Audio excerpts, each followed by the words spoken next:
as well be honest with each other. Just tell me, did you sleep with her? Okay, I slept with her. You happy? Did you say, am I happy? You gotta be. Oh, God, here he comes. Oh, Jasper, what's the story with you two anyway? I'm head over heels, you know. Everybody, may I introduce the newly engaged Jasper Brown? I hate my horrible life.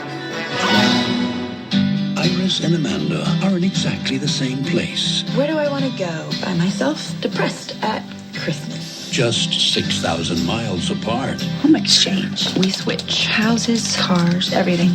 Bingo. I need you to answer this. Are there any men in your town? Perfect. We're on our way to New Zealand. I'm here. I'm here. As one door closes, That'll be interesting. another one opens. Oh. Hi. Hello. I'm Miles. I'm Graham, Iris' brother. Do you want some company? Yeah, love some. Excuse me? Okay, sorry about that. Boob Grace. That was accidental.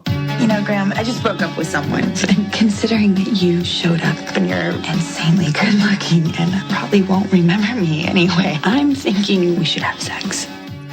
If you want. Is that a trick question? Seems I had it all wrong. It turns out you'll go somewhere new and meet people who make you feel worthwhile again. It's Christmas Eve, and we are going to celebrate being young and being alive. Iris, hi, it's Amanda. Can you hold on for a sec? Sorry, that was Amanda. Find out how she is. Can you tell him I'm good? How's she doing? What's he been up to? Hold, please. I can't believe that you have had sex with the woman staying in my house. He told you that? Oh my God. Oh my God.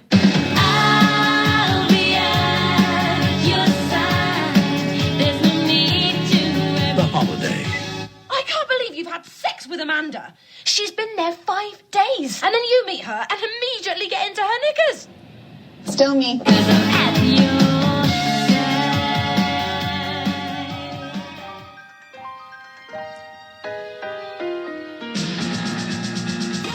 Welcome back. Welcome back. It's our Christmas episode. Listeners, Merry Christmas. Merry Christmas. I have a lot of problems with that trailer. Yeah, that trailer is pretty crazy. I almost pulled a clip, too. This woman is a trailer editor, and this is the trailer that they give her. Yeah. I have right off the bat.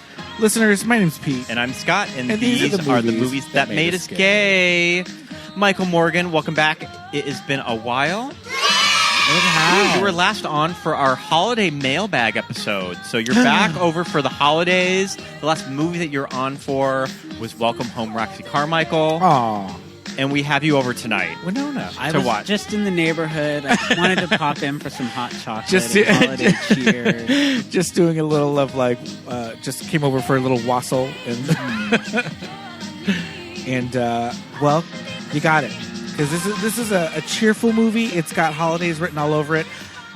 I have a few problems with it overall, but, this is going to be a lot of fun. I feel like I'm going to be the biggest fan of it. I was actually really excited and honored to get to talk about it. So it's going to become like a debate. No, absolutely. I mean, this movie is up there with... I don't think it's as divisive as The Family Stone. The Family Stone. Oh, but that's like a real movie. This is like a holiday. This is like a box of truffles. I like a 2.5 hour box. Of I like to think that it's like Killers of the Flower Moon. Yeah, I like to think that Cameron comedy Diaz's salary was probably more than the entire cast of The Family Stone. In this, possibly, yeah. I think Kate showed up for a paycheck. Yeah, yes, but didn't phone it in. No, absolutely not. I think she's doing some fine work here. Carrying this. Okay, this we'll get movie. into that too, because it's basically two movies. It is absolutely two movies, and I think that I compare it to The Family Stone mainly because it's one of those movies that is very well liked. Yes, it is very well liked. My mother, for one, everyone's mother loves this movie. Loves this movie as she does The Family Stone, and much like The Family Stone, I cannot stand it. I would argue that's an interesting point and something to talk about. They're both holiday films that I call growers, not showers, where like they came out and they were kind of modest successes, but over the years, they really found them on cable or home video or streaming, and they've developed these big followings, or it becomes like a movie that everyone has seen, even though at the time it was just kind of lost in the shuffle a little bit. No, that's absolutely true. And I think that my problems with this movie, while there are many, I think are mostly just like stupid critical, like, I'm so sure kind of like, but it's like you watch the movie and it's pleasant and it's enjoyable and it's filled with beautiful people and beautiful homes. I mean, the production design, I mean, for me, if a movie can successfully, especially in a rom-com, sell and a luxe upper class lifestyle that looks like chic, like, you know what I mean, like the cottage, the house. Well, it's always these films are about. But they try to play Iris off that she's like her house is some hovel. Oh, like right. she lives in this hovel in England.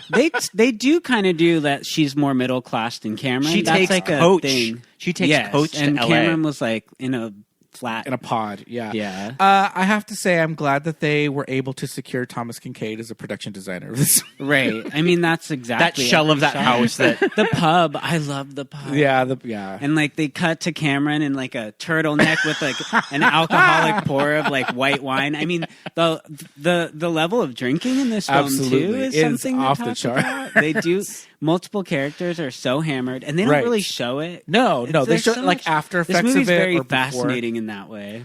Yeah, absolutely. But I think you're right, though. I think it is aspirational, kind of this aspirational porn, like for like women, air quotes. Like women are going to love this because, Cameron is, a unmarried woman, and she runs this company, and she lives in like the Mall of America. Like it looks.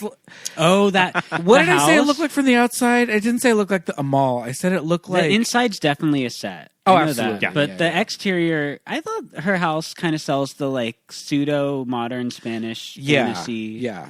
How much do you think that would cost? Oh, for crying out loud! It's in in San Marino. I used to walk by this house It's all the actually in time. San Marino, It's in yeah. San Marino on Orlando, which means it's like $7 million across from the Huntington. At least, I mean, you can see the Huntington stone wall when you look across the road. Yeah, because they're supposed to be in Brentwood. They are supposed to. They do reference it. She's deep west side. Right. I think it looks like not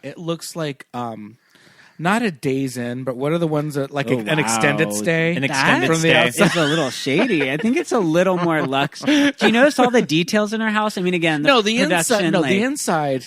Oh, you fabulous. like the exterior? I feel like the exterior. Oh, you feel like it looks like a cheesecake. I Factory. feel was like giving a little.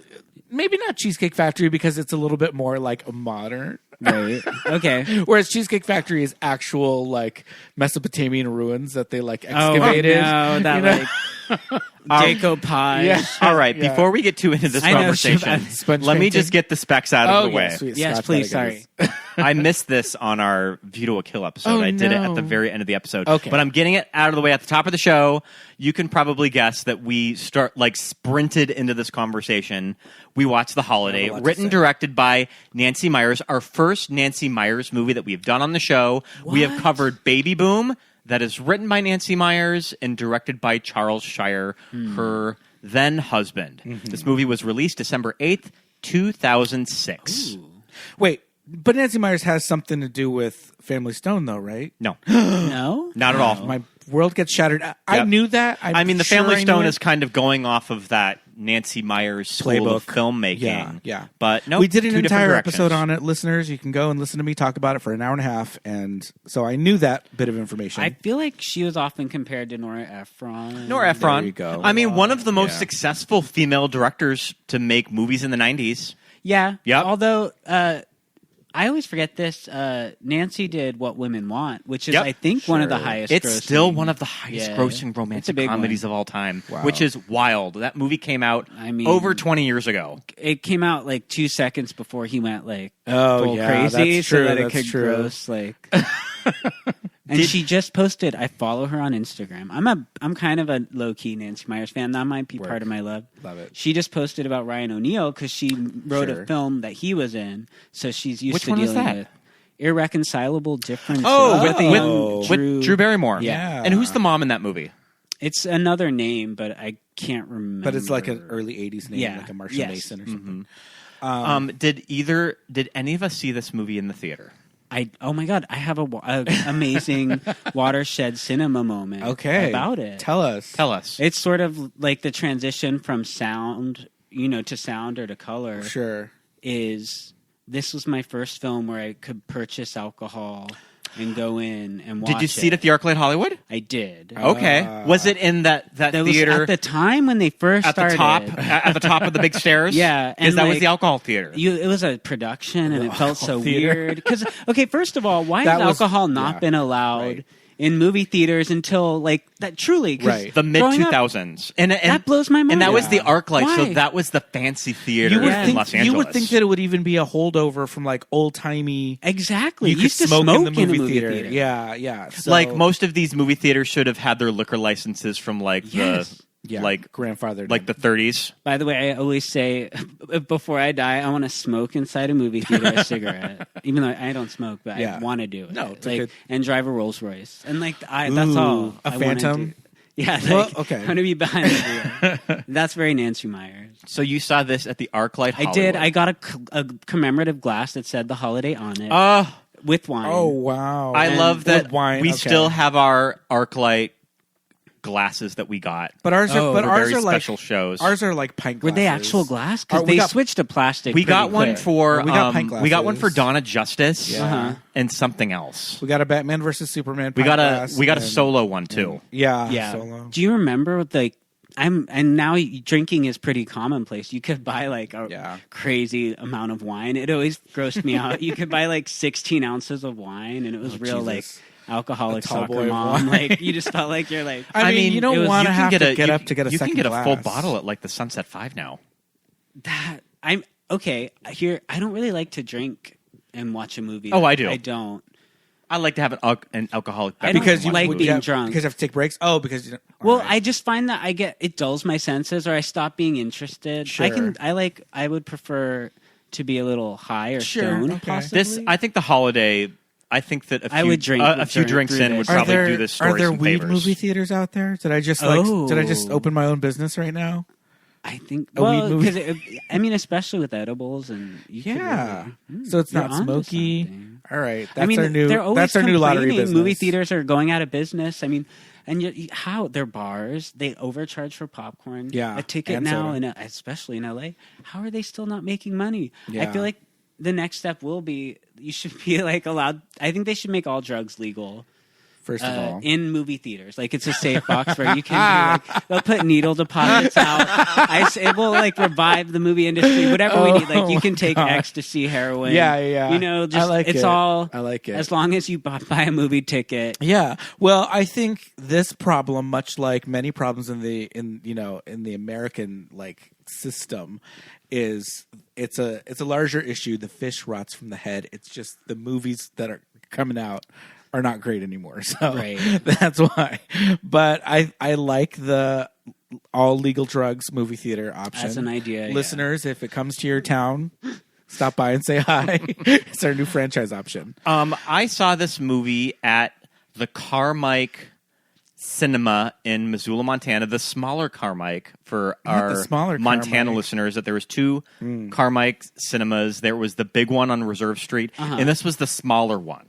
I saw this one at the smaller one with my sister, who I was texting with this week, asking her, do you remember when we saw The Holiday together? And she had no idea what I was talking about. So my sister has blocked this movie out.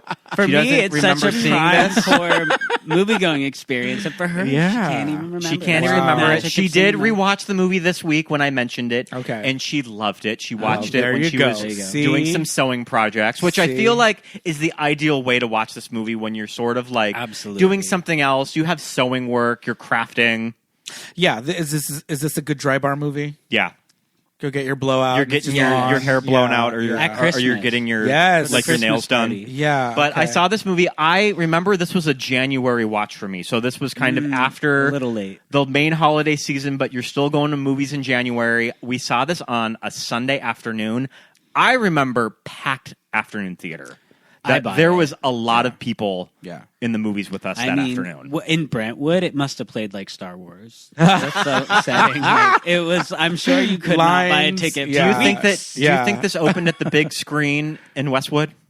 Maybe. Oh, I think so. It had At to least have. for a week. Yeah. I feel like Montana would be a good setting for like the holiday too. Absolutely. I mean, if this movie, They reverse it. if this do movie, like Landon if this and movie, then do like Montana. if this movie made more money, like what a great setup for Now it's a sequels. franchise. I that not you only could think franchise it Yes. with major movie stars switching houses. She should do it again. I really would love the gay holiday, like as a throwback to a 50s title. Okay. Oh, that's Same a good title. actors, Yeah. but they're just gay. So it would be like Cameron and Kate have it, and then Jude and Jack Black. And Jack Black. All right. What do we think? $1 million idea? I think that's good work. Okay. This cast is wonderful.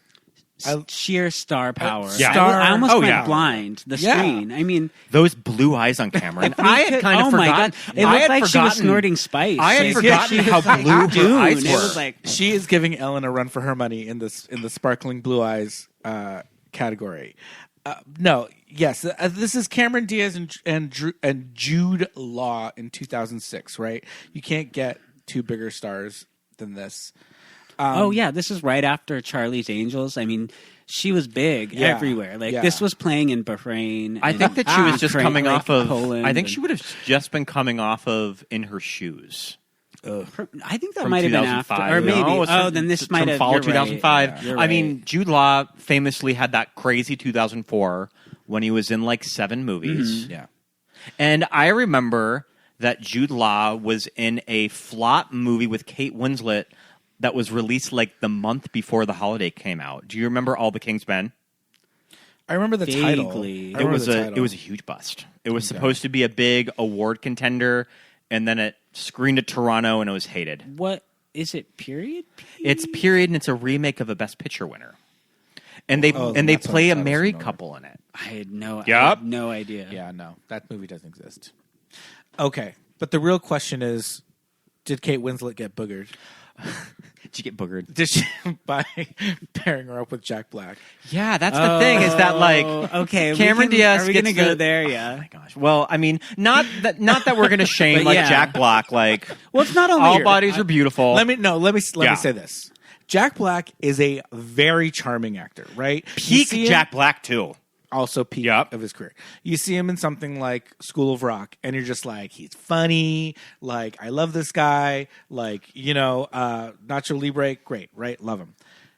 I feel like in this, he's not. He's kind of awkward. charming. He's kind of me. awkwardly I'm cast. not getting. But the role I'm- really wants you to be charmed by him, though. This is my point. Is that the performance is off for me because this character is supposed to be like, oh, he's so like just like affable and like he's just the best friend. He from composes the- movies. But something about him, I'm just like The blockbuster scene, I would have been like, "Oh, I gotta go." Yeah, that was like a that was lot. like her being charmed by him. But yeah, yeah. no, I know what you mean. But it's also like imagine being an actress in your early 30s, and they're like, "Okay, so she's gonna be on the Christmas countryside in a glamorous, like torrid love affair with Jude Law," and they're like, "So you are."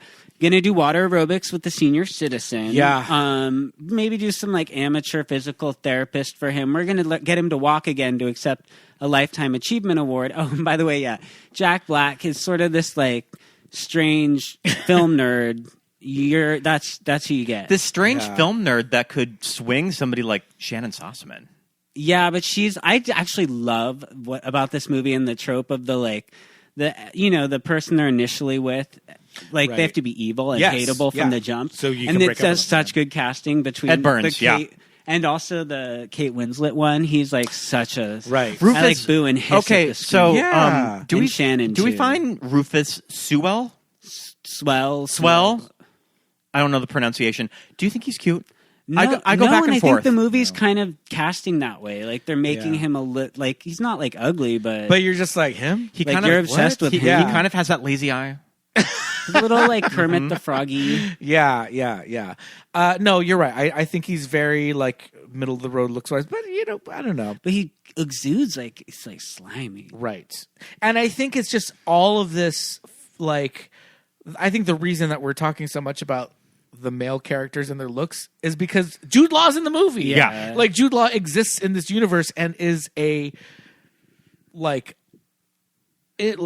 what do you call it? Like infallible like character. And she's rebounding and she's rebounding from someone that looks like Ed Burns. Too. Yes. Yep. He's engineered like in a lab. You can see the like kind of precision of the screenwriting. She's crafting like the most like although I have perfect fantasy. I have to say this. Jude Law like scraped in right under the line of like I'm very, very handsome and I'm fit enough. Yeah.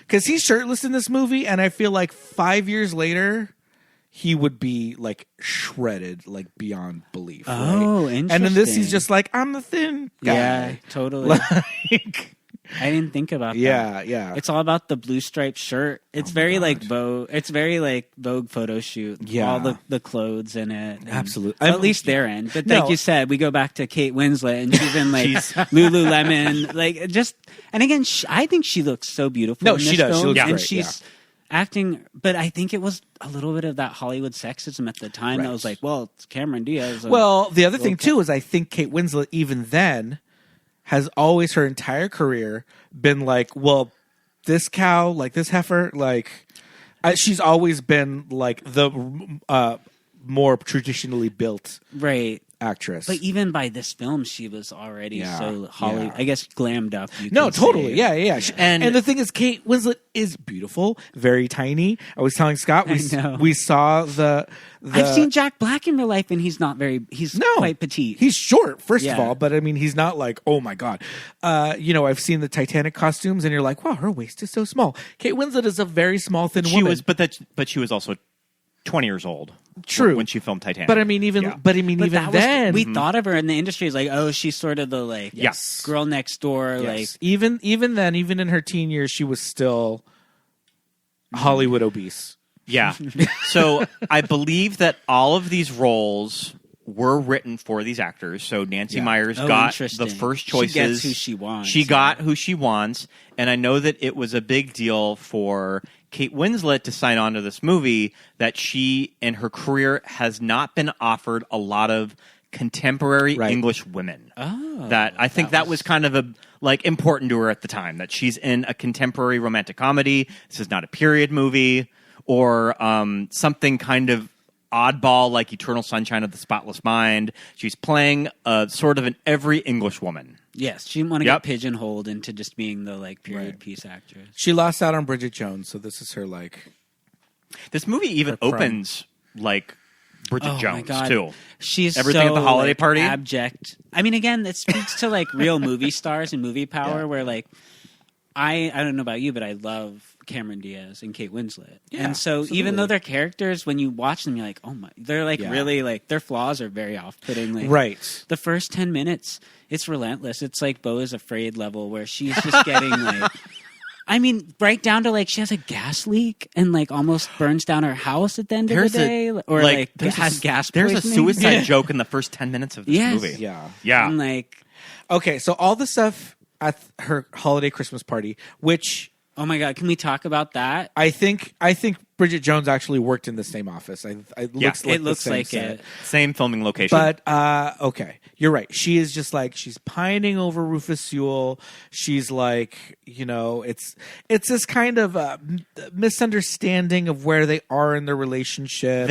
They work in the same office. They work for publishing company paper. She writes like the society columns. Yeah, I think they kind of made it sound like she's a genius at what she does, but then it's just wedding announcements. Wedding announcements. I don't know. Yeah, society and like I think it's written on Wikipedia as that she's writes the society. That is so when weird. I started watching it from the jump, I was like, this is a period piece. Yeah, because like a newspaper having that grand of a holiday party, like industries. Yeah. Someone was smoking at the party inside. I was like, oh, and they made it a beat of like the conversation, like, oh, you're not crying. You're just it's my cigarette smoke in your eyes. What? Wow. Is he like a superior? Is he above her? No, I but can't she's tell. secretly helping write his articles. Yeah. And making him great. Mm-hmm. He's not a boss. They don't really give that kind of drama, but good. he's. And at first, you're just like, you're such an idiot, Kate. But later You're like on, when him? they show how he works, it's actually quite convincing. Like when you see the creepo texts he's sending and Sure. the dialogue he kind of gives her when he's you kind of are like, okay, I see why she kind of got fooled or maybe because he's gross. He's gross. Yeah. And she gives him as a Christmas Oh gift. my God, what book was it? It was a Odyssey. first edition. First edition of We the don't know. Odyssey. It wasn't. Was it what? Of the Odyssey. I Did wish. you? Yes, Boy Next Door. Boy Next Door. Yeah. We couldn't see what book it was, but it was a first edition And of something. the movie shows you so many minor details like that. Yes. So I want Why to know not why that? they didn't. Yeah. Like they were showing.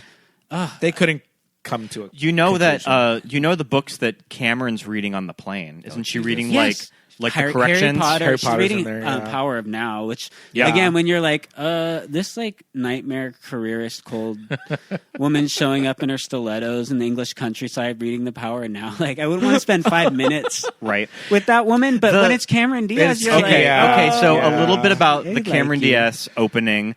At least I think that Kate gets the better intro to the character. She kind of has the Bridget Jones opening. Cameron Diaz just kind of throws you in it. It felt like a better movie. It feels like a better written movie.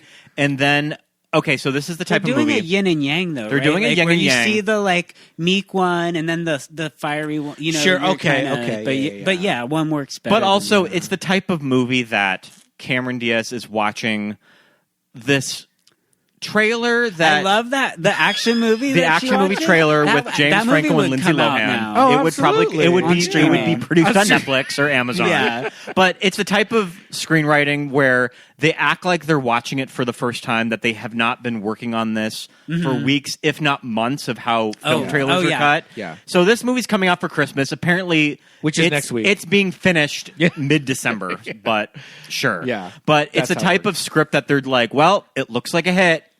Oh, totally. And I love the casting. It's like all these names. It's Yeah. what's her name? It's Agatha. It's Agatha. That's what I kept calling Catherine her. Hahn. Catherine Hahn. Catherine Hahn pregnant. Pregnant And Agatha. also, again, what a great casting director that he was catching all this talent for the 1 and 2 line. That's and true. also Krasinski. Krasinski Yeah, had we probably just done one season of The Office and was Yeah. just looking for movies to do. And they might have even been big enough to deserve more, but they were like, it's Nancy Meyers, you do it. You show Sure. up and say 2 lines. Do you think there was more of them and they just got cut? Yes. Because this movie is overblown. 1,000,000 hours Yeah. long. I do. I think the original, it Yeah. was Killers of We the didn't. Flower Moon. We didn't It was get 3.5. any. We didn't get any scene of Kate Winslet rushing Catherine Hahn to the rushing hospital? Catherine Hahn to the hospital.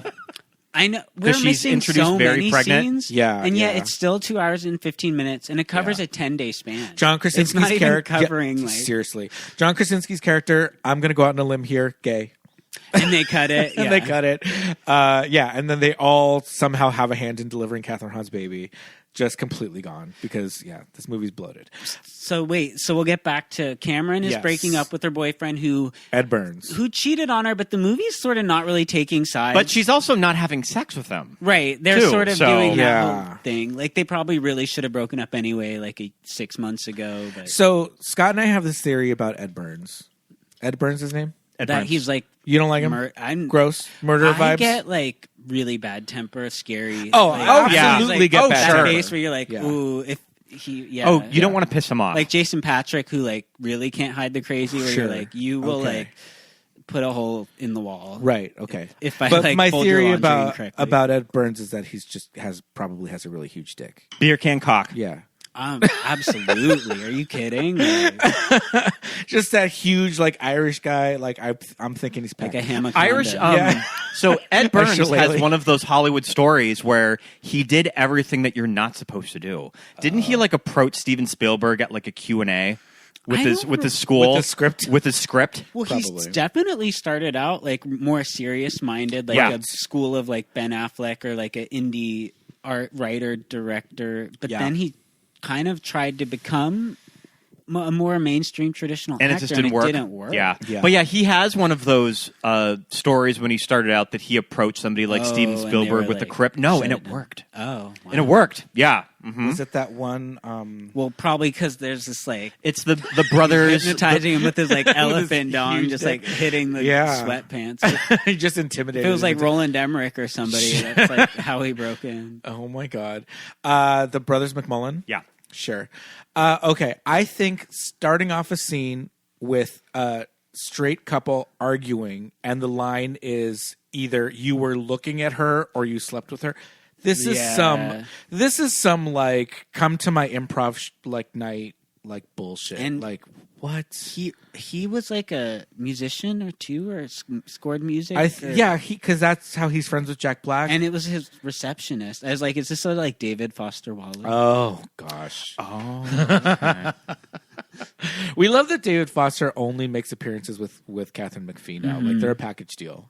Like it's David Foster, or it's Catherine McPhee and David Foster. Oh. I mean, he's I like hate her it. accompanist. They're like the new Captain and Tennille. Like they're always together as a group. They're at the like Macy's Day Parade. It's so stupid. Oh, yeah. And but all It's it does, creepy. On the Masked Singer with each other. They're on the Masked Singer with each other. All it does is remind you that they're married, and he's 80 years older than her. Whatever. Like it's awful. Yeah. As you know, Sorry, Catherine McPhee. I know she's a big fan of the show, but we think that you're married to David Foster is weird. Is she Gigi Hadid's? No, she's nothing to Gigi Hadid. No, but she is Yolanda. Adjacent. He was her stepdad. Yeah, he was. Yeah. But Catherine McPhee is nothing to them because I guess not. I bet you they've met. Though. They have to have. Yeah, I'm sure. Yeah. All right, so we have to break down the logistics of this Oh my house God. swap. I love the scene where they just Wait. talk to each other. Okay. I mean, that's the kind of movie, like you said, it's like aggressively like who gives a shit plotting. Yeah, They're yeah. just like, we want to show you like the bathroom. Yeah. Like just make So- up some dialogue. So Scott and I tend to get into the weeds when it comes to this kind of stuff. The housing market in Los Angeles being Yeah. one of them. Could somebody that owns Oh, a this is a trailer good company, question. which I mean, we know people that own trailer companies, but they're not living in mansions in Brentwood. What about in they live in a nice 2006? bungalow in Santa Monica. Maybe in 2006 it could have worked. My rationale is this trailer house is the three of them. It's not a company with like 25 employees. That's, I guess, my in assumption an office too. somewhere. I think it's literally Cameron, Agatha, and Jim from The Office working out of her mansion, right? But she's just the best in the biz. I always feel like She cut 75 trailers last year. Yeah. That's a lot? I mean, yeah, that's more I than a mean, lot. one a week. That's more than one a week. I mean, some of them could have been for home video. Sure. She Or, doesn't like, have a Disney contract. I 'cause think that would, part of it. I mean, that could also include like when you cut a trailer, you do the theatrical and then the TV and the TV spots. So. Well, that's what we're talking about. But you don't always do the TV spots. Sometimes that gets farmed out too. So I don't know. Again, in the weeds. So you don't think she was rich enough? I think she was too rich. I don't know if she could afford that house. Yes, Yeah, that's what, I think yeah. she was She was too too rich. Yeah, I think this house Okay. in Brentwood in 2006 even. Mm-hmm. Yeah, well, I mean, a couple What do years you think later, she's the making, bottom's like, going to fall a year, out. Though? Like What's she pulling in? Gosh, she's I couldn't even owns the say. company, Yeah. so like 600 to 800.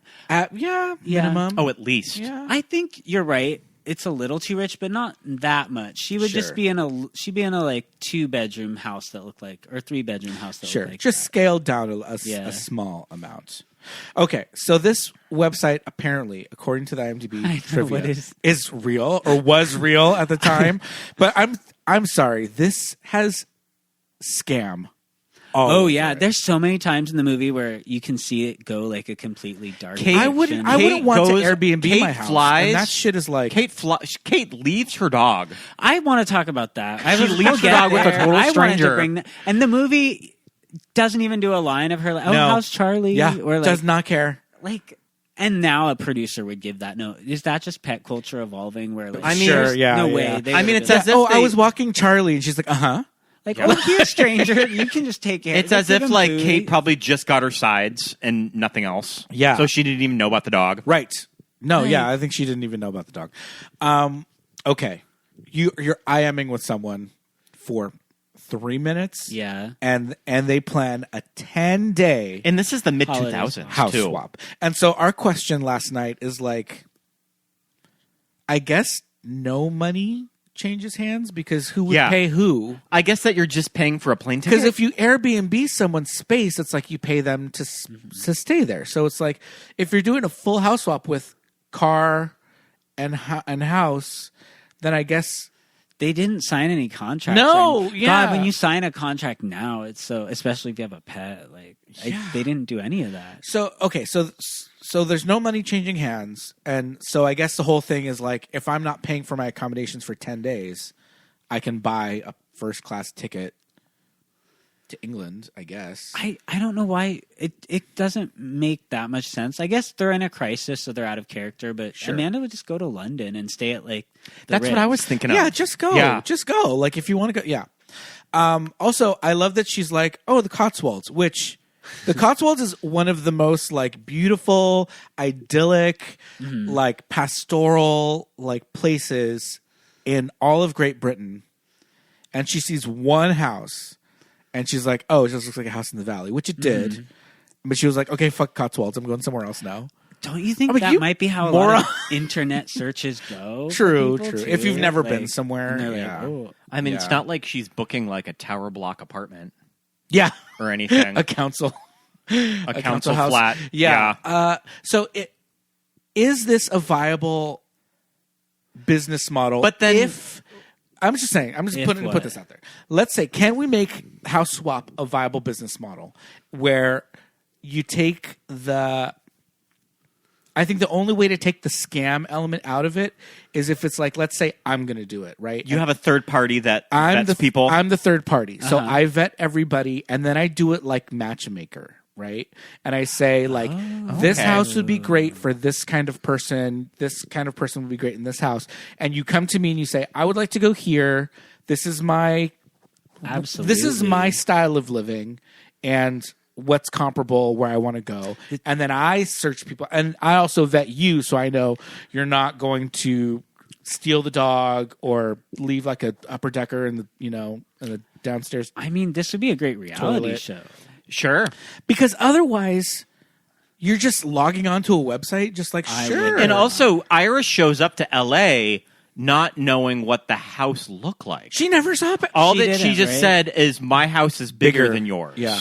And then you get, again, I love this moment when she like goes through the house and does the freak out. Sure, like, remember on Real World? When yes. First, yeah. It was like a Real World. Every season on Real World. Yeah. And then Housewives adopted it too. Like whenever they go on trips now, like everyone like runs to grab the best room. With or, the like, bathtub in it. You always check the digs out. You get in the fight. They do that in this movie. You get in the fight with Jen Shaw, who's going to be in the master bedroom. Yes. Yeah. You've got 2 hours and 16 minutes. Like have her run into every room and do air guitar. Yeah, no, totally. And I was like, do you think Cameron in her rush and like all of the mishigas of like leaving the house in 24 hours, I was like, it's Christmas. Did she heat the pool? Hours? I thought she said she left tomorrow. They said the next day. Yeah, I feel like it was manic. tomorrow. That's like such a like strange. It's which also chaotic. does Iris just head straight to the airport with the time difference? She then didn't even tell her brother, who's a recent widow. Yeah, and left over Christmas. These people are when you start to really bring. She even has those 2 cute nieces. She didn't that, call that. She were they looking forward to see Aunt Iris at Christmas? Does Aunt Iris give good gifts? That would ruin the vibe of the movie. Totally. But yeah. No, I don't think that Cameron Diaz had the wherewithal to like heat the pool. I don't. Well, she always has she has like a groundskeeper. That's what Scott said. He's like, no, there's people there. That pool's heated. So that pool's heated 24/7. I was like, I don't think so. I think that pool's cold until now that you mentioned the groundskeeper, how depressing is it that this is from that time in Hollywood that the only brown people in the movie people of color are the help, the gardener, and the housekeeper, and the black guy that is about to help Eli Wallach up the stairs. Right. No. Diversity in this movie is like it Jack doesn't Black exist. is brown hair. Yeah. Jack Black's a little thicker. Brown hair. They're blonde. Yeah. But also, she has a Vertigo poster, and this is the we kind of noticed movie that. they put the details, and that's how you like fill in the character. And would the in character blanks. of Amanda really have a Vertigo That's what poster? Scott's asking last night. He goes, Okay. "Why does she have a Vertigo poster?" And I was like, "It's to telegraph to the audience because my mom, Melinda and my Aunt Margie are going to this movie, and it's like, oh, that's an Alfred Hitchcock poster. That's how I know she likes movies." Yeah, she's like a movie person. But couldn't she have gotten the same idea across by just putting like When Harry Met Sally? I saw other stuff in the house that also suggested she's the kind of rich where you just hire a decorator, Sure. and they kind of give you that. The books and like on the she's okay stairs. with it, but she might not even the have books on a the super- stairs. Yep. I loved that. Mm-hmm. I was gonna say she's the kind of person that has the bookshelf, but she color coordinates the books. Yeah, and that it would doesn't be even more matter like- what they are, just because they're the right colors. I just saw Vertigo too. Oh, you never seen? Have you never seen it? Love. Well, I honestly, it'd probably been 20 years. So it was Yeah, like I mean new that's to what's me. fun about Vertigo is that if it's been a while, you kind of forget a lot of those plot. Yeah. In this movie, like Kate is the Midge, and Cameron is the Carlotta. I love Midge in Vertigo. I She's am such a obsessed great with Midge too. character. Why did that bra that she designed not take off? I mean the a cantilever painting, bra. painting moment might be one Oh of my my most God. favorite. Gag. It's like perfect midpoint Gag. in a movie Yeah, where like yeah. a character's fate is sealed from that point on. Anyway, Absolutely. we're talking about the holiday movies that made us boring film nerds. Yeah. That's going to be Vertigo. That'll be next. Absolutely. Invite me for that one. Pure I was, cinema. so I was trying to think today, has Nancy Meyers ever written a gay character? And then my friend Josh had to remind me, Father of the Bride. Oh, Of that when she does Frank? write gay characters, it's them. Howard Weinstein and Frank. I didn't even. Well, it's Martin Sheen is the Martin Short. Not Short. No. Yeah. Sorry. Martin Short and B.D. I don't Wong. remember. B.D. Wong. Yeah. Is it real? Like I also think crazy. I It's also crazy. think that there might be a So- lesbian Seen it. daughter in Something's Got to Give too. probably there's one in First Wives Club, and it's Diane Keaton. We might be melding, right. but I don't know. Yeah. I think in It's Complicated, someone might be. But yeah, I don't know where you would Jesus. put It's complicated. an LGBT character in the holiday. Jim from The Office. Jim from The Yeah. Office gets more business to do with Iris. Or maybe didn't- Agatha's actually a lesbian. They didn't give She's having a baby with her wife. Yes. Yeah. They didn't give Iris a best friend. It's so abject. Yeah. They're making her as like The best friend is pitiable as the old possible. man, and he has the whole the whole conversation with her that she's not the best friend of her movie. She's the leading lady. Yeah, but this feels like it could have had a gay best friend, and it would have been in that Martin Short style, or something Just like over the that. top. Okay, so let's break down the stories of both of the swaps. Right. Who do you want to start with? Well, we were kind of going sequentially, where like we did the openings. Yeah. and so they Yeah. So I guess they next. both go to where they are going, and then once they're there, what happens? Yeah. After Kate has her real world kind of freak out. She's I think this is when we kind of really get Cameron having her like, okay, and I don't know, are they being shady? Of like, first of all, this cottage, right? I think this house is kind of up there. This with- house has a big following behind it. I was gonna say, everyone it's wants to up live there- in this house. Yeah, it's up there with the Sandra Bullock witch movie. Oh, the house from like a Practical Magic. It's up there with the Magic practical style. magic house and like of aspirational. Like I would push my grandma down the stairs. It's a to live little here, too right? cottage. I don't know how I feel about the bathtub stone would, like, walls. freak me out. The bathtub Wouldn't the in stone that walls just be alcove. really cold? Yeah. Yeah. So in the ad, it mentioned that the house was recently remodeled. So I think the idea is like Kate it's put in got like a this stone alcove, but like Kate put in a closet. there's like modern appliances in the kitchen. She had like that nice coffee maker, like that kind of thing. But like boho chic. yeah, but also like from the outside, it's like, oh my God, it looks like a Christmas ornament. And from the inside, it's very cool as well. It It's- is cool. It's a little like Weasley, like Yeah, it's a little, like, there's but like a sci-fi, like a sort of like tech yeah, Harry Potter. yeah, or, like, yeah.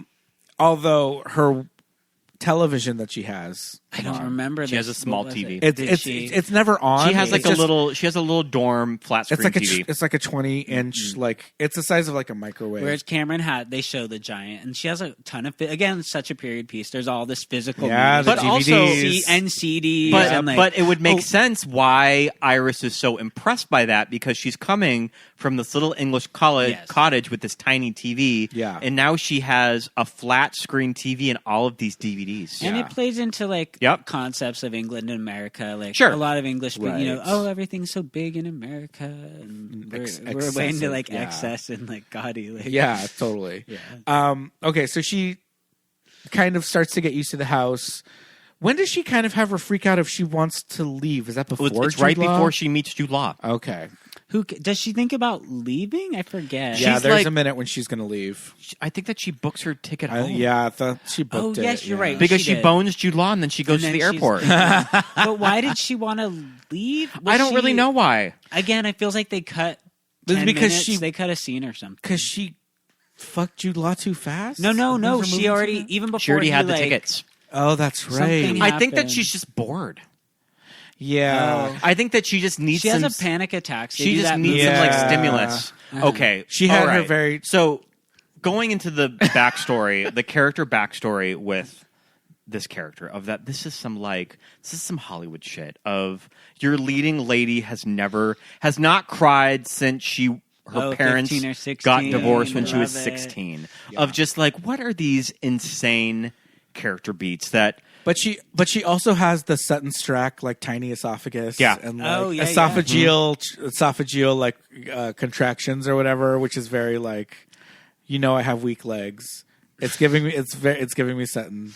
But she also she said she found out her parents were getting divorced, and the dad left that same day. And she has not seen him since. I don't know. It's dark, but she basically, you're right. I thought they don't make, for reasons unknown or unclear currently, she's sort of like, I'm over it, I'm going to book a ticket. But then this man shows up blind drunk at in the middle of the night door, and she lets him in, and it's Jude Law, and even though he's like hockey game drunk, he's still like charming, and like even though he goes into the bathroom to pee, he says he's got to go pee. Oh, he's out in like 5 seconds. And he's out so fast that he clearly did not wash his hands. He was doing a bump. Or probably. England, there London. you go. I mean, have you seen, I can always cut this, but have you seen All of Us Strangers?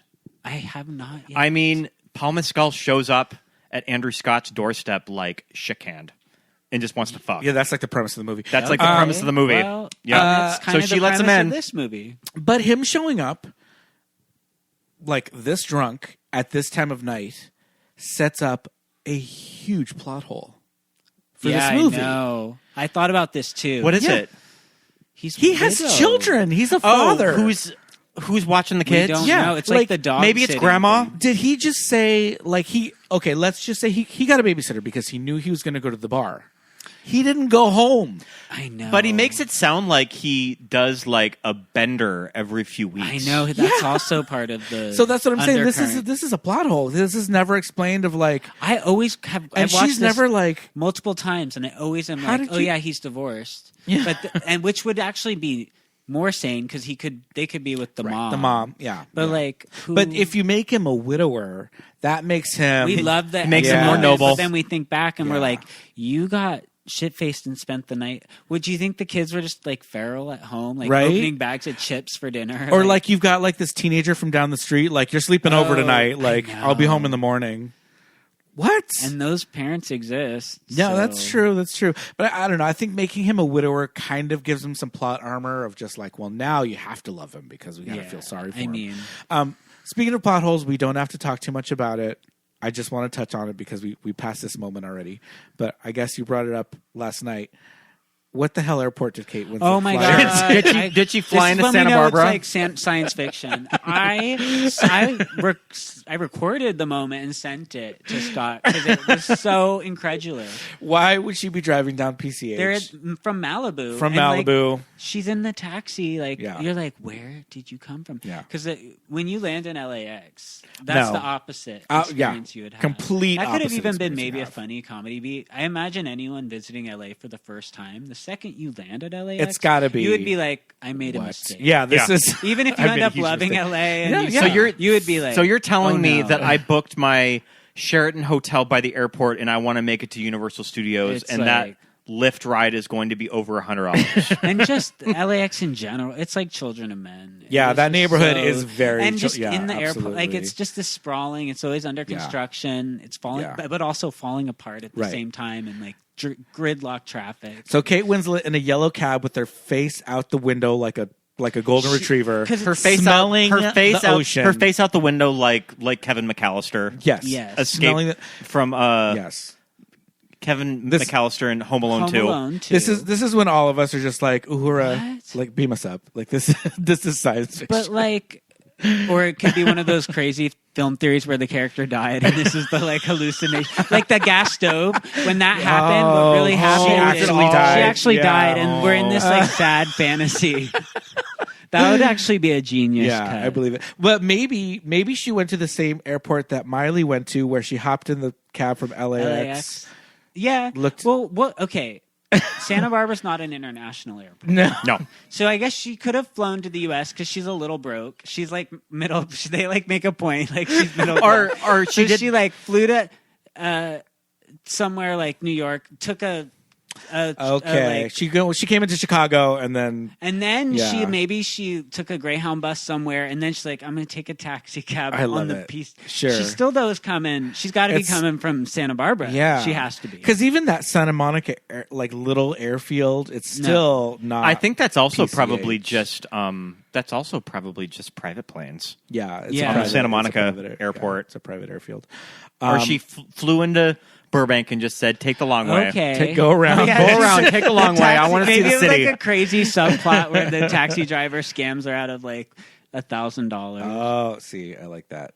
See, I knew this conversation would be pretty gold because she's going to Brent, and we know she's going to Brentwood, even though it's San Marino. Even though it's Pasadena, and even that drive is ugly. Oh my! You got to go through like Alhambra. Like no, sorry, Alhambra. There's no good way to get there that's scenic. So what? Oh, the Santa Ana Winds startup. Which is that is a character in this movie. The Santa Ana Winds. When the Santa Ana Winds, Michael, blow, all bets are off. All bets are off. Everybody knows. That is such a fucking screenwriter line. And it was like right when they first meet. We all know that all bets are off. Okay, hold up. She's like gets something in her eye, and she like lets him. Imagine like being like, yes, stranger, please. Like, I mean, again, from a screenwriter, it makes so much sense. It shows he's like attentive and delicate. But I hate that this kind of shit happens in movies because I'm just like, yes, it's a device to show off this character. But on the other hand, it's like, what if it was like a dude? Like, oh my god, I got something in my eye. Jack Black would be like, sucks. I hate that. You know what I mean? It's like, but because she's a woman, he can be like, let me make out with your eyeball. I would never let someone. I wouldn't trust them. I would feel like it would. If something's in my eye, you're gonna scratch my cornea. Like I got it. Yeah, pull it out. Probably just make it worse. Yeah. Like only you would know how to really pull. They don't know. What's going on in your eyelid. Yeah, that's why let them like this pull something out of your eye. I'm like, thanks, I got it. It got a little windy this past weekend. I was like, ooh, are these the Santa Ana? The Santa Ana winds. All bets are off this weekend, you guys.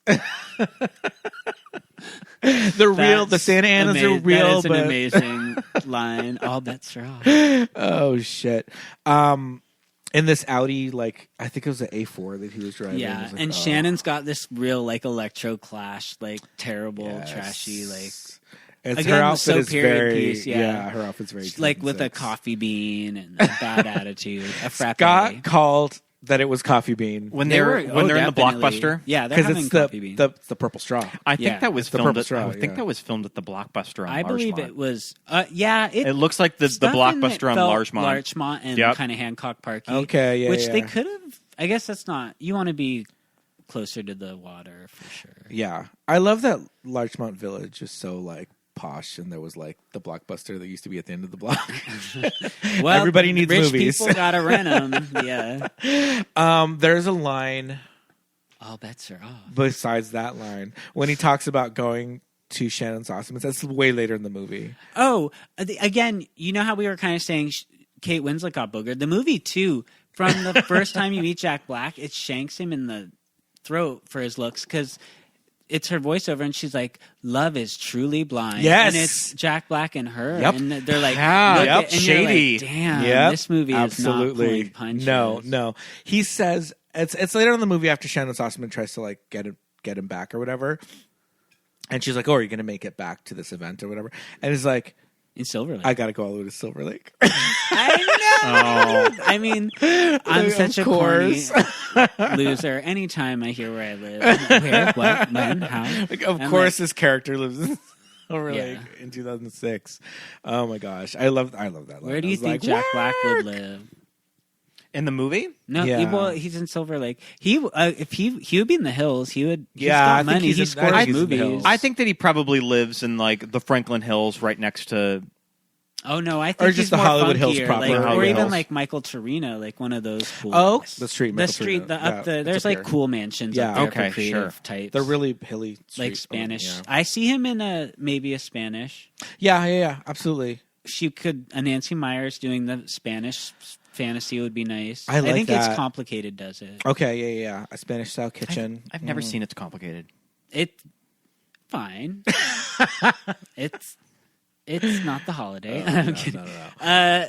So wait, where were we? We're discussing. We're kind interiors. of they're. Oh well, I was gonna say we're kind of discussing Jack Black and Kate Winslet's. I was gonna say they're meet cute, but yes, that's where we are. That's how they met. Yeah, but she has an even better meet cute. There's zero chemistry at first. But yeah, is that when she kind of sees Eli Wallach walking? Yeah, and he's with the walker, with the caregiver, and a caregiver. Yeah. And it's so interesting that it's Eli Wallach. I was like telling Scott, I said he's the ugly in The Good, the Bad, and the Ugly. I think so. Okay, yeah. Mm-hmm. It's interesting because I know he's like really old in this movie, but he's like so little. Yeah, and I was like, he's walking around next to Clint Eastwood. In like, I don't think he shrank that much. That's an interesting point. I mean, you shrink when you're old, but not like a foot. I think he's probably just small. I think my point is they put him on an apple box. Means either they put him on an apple box or Clint Eastwood is very short. No, I think I know he's tall. Oh, okay. Oh, but you know what I noticed? Cameron Diaz and Jude Law scenes together. I mean, she's got to be tall. That's my point. I thought Cameron Diaz was very tall in the movie. We Googled their heights last night. In the movie, when they first meet each other, when he's drunk and they're standing and they stand very close to each other because it's a very like erotically charged scene. Mm-hmm. He's towering over her. Towering over her. He's only actually an inch taller. We looked up. He's 5'10". Yeah, and she's 5'9". Yeah. So I think they probably put him up when they were that close together. They probably put him on a box. That's so weird. To make him look taller because he is taller, but not enough. Oh yeah. And that's just a very movie thing. Like the men have to be taller, especially this kind of movie. Yeah. I don't know. I thought that was interesting. I was like, "Damn, bitch, how tall is Jude Law?" Because I know she's tall, and we looked it up. We're like, "Oh, okay." Movie magic, cinema. Which there's kind of a self-referential. Kate Winslet starts getting, mentored by this guy. Sure. And he tells her to start watching old movies to get confidence. Yeah. And this is where you just get Nancy Meyers when she's writing the script of that boomer. Oh, remember the good old days. Remember also when movies were good. The good old days of Louis B. Mayer, because we all know that Louis B. Mayer was a stand-up individual of how Eli Wallach talks about getting his job at MGM. Yeah. And I think that maybe it's a little more talked about of just what pieces of shit all of those guys were. Yeah, too. But I mean, this movie lives in the universe of those were the good old days. Eli might have been at like the Black Dahlia house. Those were the good old days. There's the whole line of now a movie. It's like you either make a killing opening weekend. Oh yeah, or he you're does gone. that. It's like that. I think that the Eli Wallach character may have pushed that actress off of the O on the Hollywood sign. So just something that I thought was kind of crazy. I know you're there for 10 days, so you're like, this is a long vacation. She went to bed at 5 p.m. I know that's like... What? Yeah, you need to get your body used to... We didn't see her do anything. She slept an entire day when she first got there. We only see Cameron indoors. Like, can't you write any scenes with them just walking around the Grove... like walking down Venice Beach or Santa Monica? Does everything have to be like... in these stages? Like maybe just with availability with Kate that we can't like book locations and everything has to be indoors. But I mean, can't you get her out to get some like sunlight? Something. The Griffith Observatory. Yeah. I don't know. I mean, we're already spending spending like $80 million on this movie. Can't we book some locations? I mean, where were they in the finale? Was that I couldn't recognize the theater. I don't know. Oh, yeah, I couldn't do that. It's kind of like a lobby, sort of like the Shrine, but it's not there, though. So she just sort of sits in the house all day and fiddles her thumbs, and I guess she just loves living in like a big mansion or being. But I feel like she gets her big montage of like doing stuff is like now she's a caregiver. She's a caregiver. Like, she's having the old guys over for Hanukkah. Yeah. And that's when that's okay. She's having sushi. And you know what's with wild Jack about Black. how this movie is plotted is that it does not get to the romance with Jack Black until over an hour into the movie. I know. Like when Jack Black rings the doorbell and she mentions that she's having like these old guys over for Hanukkah, I press pause. It was over an hour in. Yeah. Yep. They only really get one falling in love scene, which is the blockbuster scene, which is kind of awkwardly Cringe. staged. Yeah. Because he also breaks. It's like he breaks up with his girlfriend who's conveniently walking by with the other love. I will say one of the movies he name checked, I looked it up because I didn't know it, and now I really want to watch it. When it's an Ennio Morricone score, and it's with Jeremy Irons, and he's like a sword. Oh, The Mission? Yeah. Oh, okay. I had not heard Kate's of that. gonna not want to watch The Mission on. Okay. Okay. Also, it sounded cool to me. We watched The Mission. Here's also in theology class. Did you? Brother Michael made us watch The Mission in Mission. theology class, and it took 4 days to watch.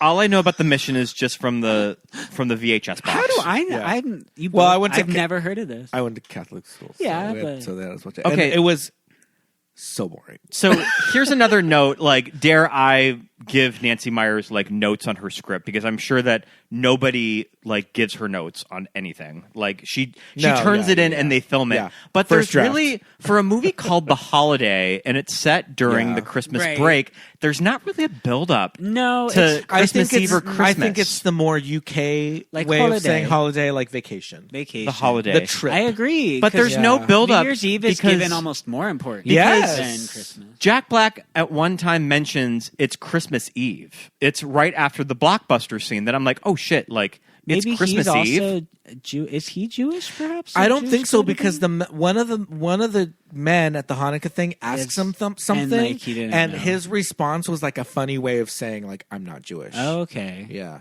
I forgot exactly what he said, but he said something like, "Oh, I didn't get the call. Like I pulled the wrong card." I thought about that. But too. yeah, this movie is already almost 2.5 hours long. That we didn't get any scenes on Christmas with Jude Law and his daughters. I feel like the producers and the director might have been savvy enough that like the average person thinks of Christmas as a family holiday, and if we focus on single women, then we're gonna get bummed out. Even if we make it that they don't have any family, it will feel strange to people. Even though I feel like brush over. I feel like Kate Winslet is almost the gay character that's finding her chosen family in Los Angeles. Sure. If you're gonna go like that direction, that she's making her own family unit when she goes on vacation. Absolutely. I mean, the movie's like barely invested in their romance. It's like kind of comical. Like it really is. The longer the movie goes on, it starts the Cameron Diaz storyline like swallow. It's like Pac-Man. You can see the other one just shrinking while her storyline which is kind of too bad, because I feel like there's probably the most substance with Kate Winslet over in America. There's a little more dramatic weight to it all. In a way. I was thinking, like, I hate to fire Jack Black from this movie, but I'm going to do it. Who would you cast? I would cast Justin Theroux. That would be like too I would love it, but yeah. I think that Kate deserves like I agree, but somebody like Justin Theroux. Maybe someone a little less like oozing sex appeal. Sure. Okay. Who's in the middle of Jack But Jack Black I honestly and would Justin watch Theroux? that.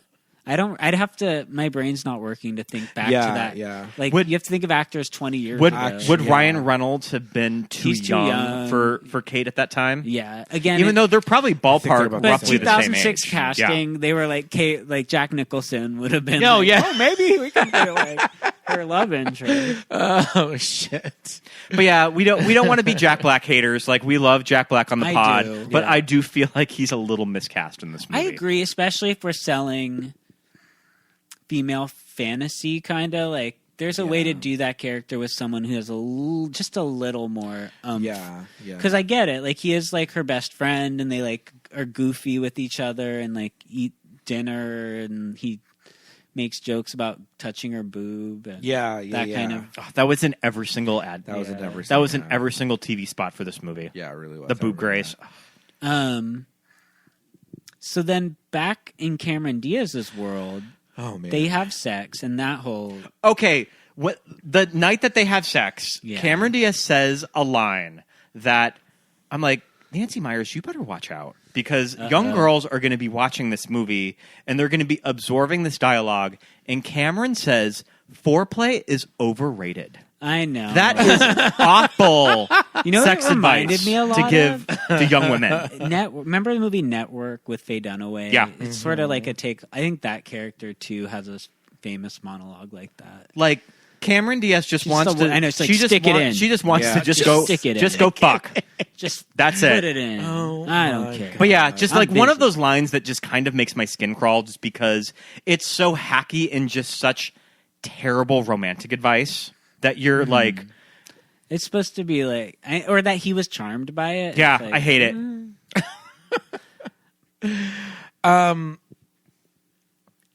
What leads up to the misunderstanding of her... she goes to his house. She does the pop in. Well, they've been building it up with the phone calls that you just assume that it's a girlfriend or a wife. Right. Oh yeah, she hears him on the phone. She thinks he's like a ladies' man because she decides to stay because he invites her to the pub. Which is, again, that pub. I want to have my next birthday with and her. that song from Garden State's playing. Like that's very much like when she rocks out to the Killers. Mr. Oh Brightside, yeah, I was like, this song is 20+ years mid 2000s. Right. We get like, oh my God. Was it the Strokes or was it the White Stripes? The dun dun dun. It was, I think, a different band. It's neither. Okay. It's some other. It's not the Hives. Something like is it that. Jet? Something it's like Jet. Yeah. And also there's that song from Garden State. Did you ever listen to Gem? There's the Gem song. There's the Gem song. I used to love that album when I was in college. That song was everywhere. Again, it's so period piece when you watch it. And that's what's fun. And that's what's fun now. I know that people who criticize a movie like Saltburn are giving it a hard time for being a period piece set in 2007, but it kind of works when you drop in music years. like that. 20 years. Yeah, when you think about that shit, it's like, yeah, man. I think it was Mr. Brightside? Yeah. In this one, yeah. Yeah. I've always said Mr. Brightside is what do I always say? Millennials. Mr. Brightside is a millennial's sweet child of mine. Yeah. Oh, that's such a great way to put it. Oh my God. I've always said that.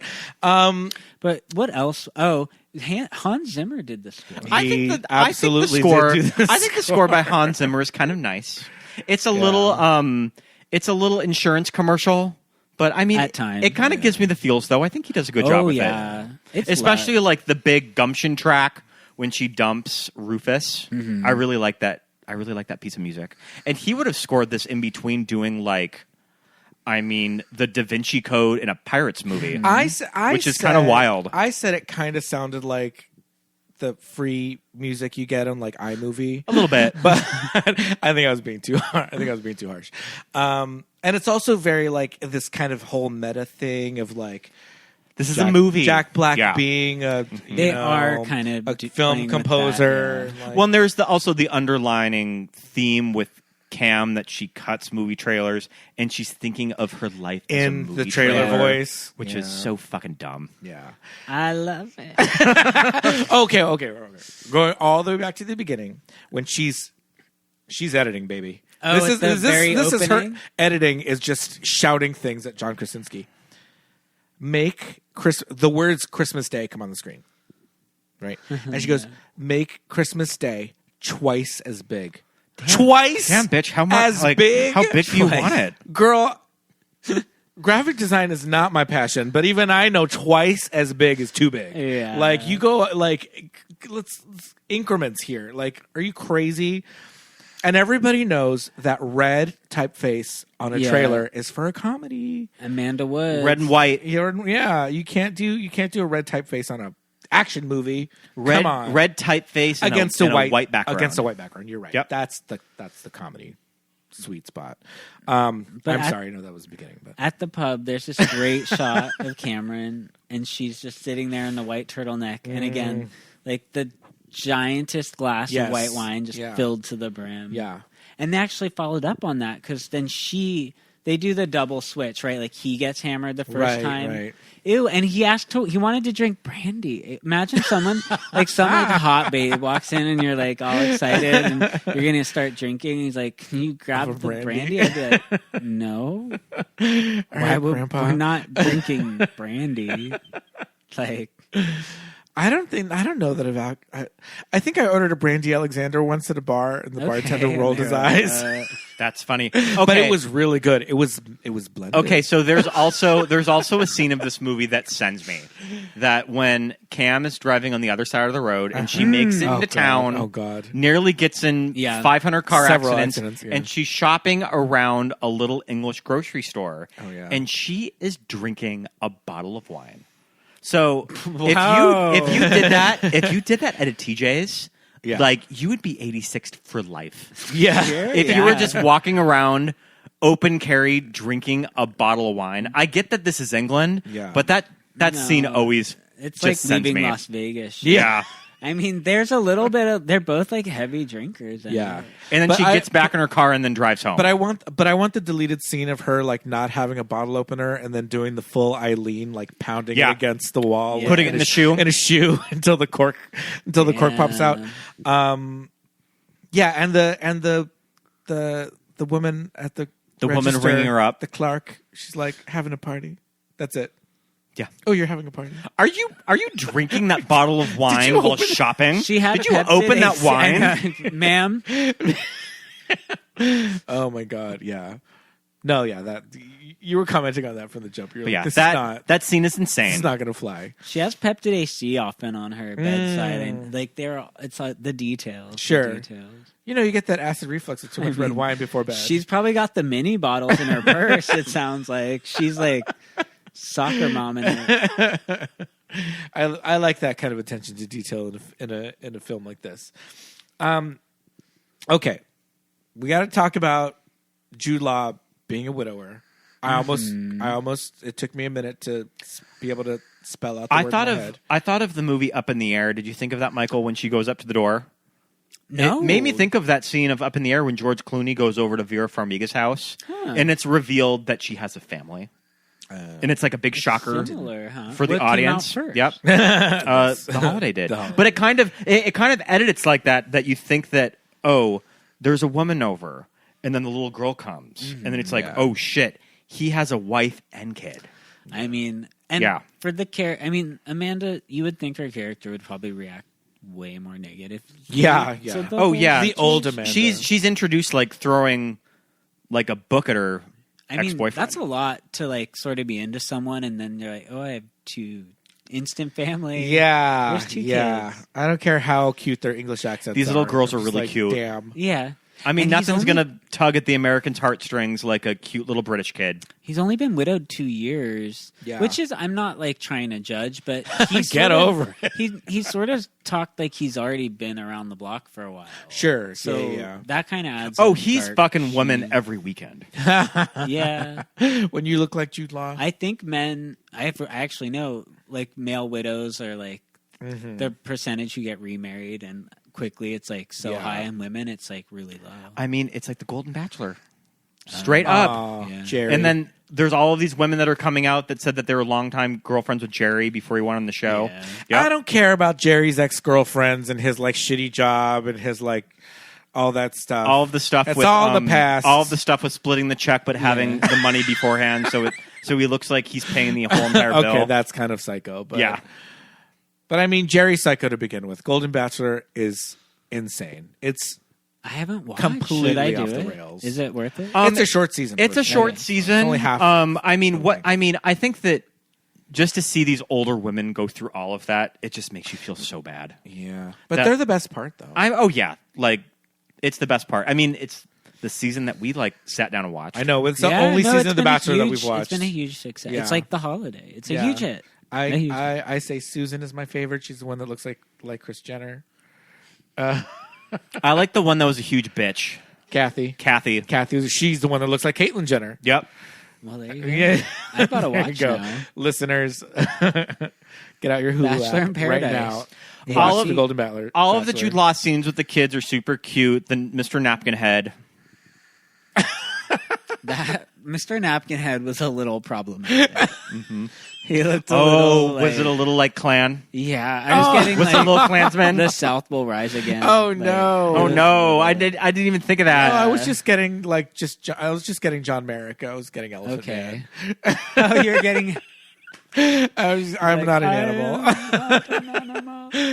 I didn't go Clan at all, but I can see it. This very spacious tent that these little girls have in their bedroom that can fit all four of this them. Fucking tent. He's like, this tree fort that we made and the pillow fort.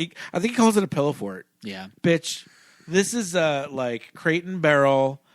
$450. Oh, like, easily. Like Egyptian cotton. Yeah. Like, yeah. There's like fairy lights, like installed, like pre-installed. No, this prefab pillow fort, my ass. This is for a rom-com, this is a legitimate complication, Absolutely. which is kind of interesting that they actually created a real, almost interesting obstacle. Like, right. She's only there 9 or 10 days, and like you kind of see both sides of it. Like, she has a right to be upset, but he also has a right to have not really revealed it because you just met this. Sure, this was sort of set up as a one night stand. Yeah, we just started to see each other more. Yeah. But then you start to fall for each other. It's so romantic. It's so glamour. I mean, also, I'm just like, Cameron Diaz is a gazillionaire. Like, if they wanted to make this relationship work.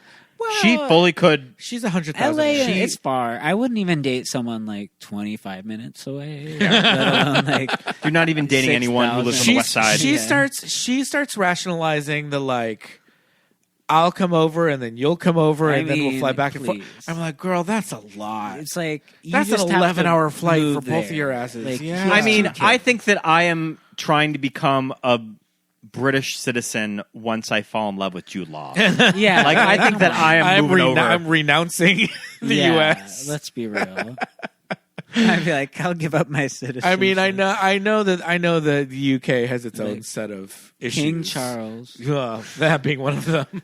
But I pledge my allegiance. But still, yeah, I think it'd be pretty easy for us as Americans to be like, peace, deuces, kick rocks, Plymouth Rock.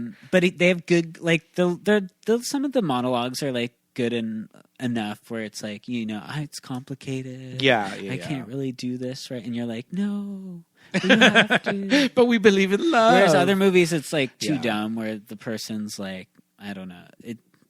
I don't want to sound like a 100-year-old man. That all modern rom-coms are terrible, but all modern rom-coms just go right to Netflix. They do. But this movie with what's her name from Euphoria that looks and the terrible. guy from Top Gun. I mean, at least that's getting a theatrical release. Yeah, that looks pretty bad. But they're putting his butt in they're the putting in trailer. theaters. Hey, what is that movie called? It's again like one of the oldest, hackiest conventions where they have to pretend to be lovers, enemies to lovers. Sure. That's getting theatrical. Yeah. When like. Yeah, usually these all go to Netflix. I mean, I was talking anyone to but you. Anyone but you. I was talking to you off cam. This is kind of the godfather to or godmother to all the like the holiday Hallmark Christmas movie boom explosion. They all sort of emulate. Like, this is the gold standard in a way. Yeah, absolutely. It's just this kind of wacky premise. I would like to see the poster of them in red and green sweaters, just like a. Oh man! But like you said, they don't really embrace the Christmas. That's like too tacky and vulgar. It's more just like the holiday. Yeah, I do like. Oh, you going on holiday? On holiday. Yeah. It always sounds. More. They could have been trying to appeal to more of a Jewish audience too. I mean.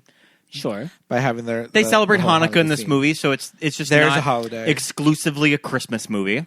Absolutely, it's just like winter holidays. Even I know it did big business internationally, and that might be part of it. It could play. It's like, but no, I think this movie is very widely loved, right? Yeah. I think so. I mean, like you mentioned before, it did mediocre business when it came out. It was definitely under its budget. It probably did not go in the black, but just all of these years of streaming and home video that everybody just sort of returns to this movie every year. Definitely. Okay, so we're not getting up there in time, but I feel like I want to talk about the resolutions of these storylines, because we're at a point in this arc of the story of what's going to happen, right? We're at this breaking point of, is she going to just leave her entire life behind? She's got a whole Cameron at least has this whole established situation going on, and then I feel like Eli Wallach's career award is sort of seen as that storyline's climax. Rufus Sewell coming over. Oh yeah, knocking on the door. Yep. But it's all building up to this lifetime achievement from the before from the WGA. award. No, it's right before. It's right before. Yeah, Okay. because she goes right to there. Okay, Yeah. there you go. So she finally renounces the narcissist, fuckboy, and her British citizenship. No, Kate, no. Yeah. Although, we'll get to that. The finale, they're all just doing the Christmas conga together. Yeah. I love it. I was like, I want to do the Christmas conga with Kate and Cameron. And Jude and Jack. Please.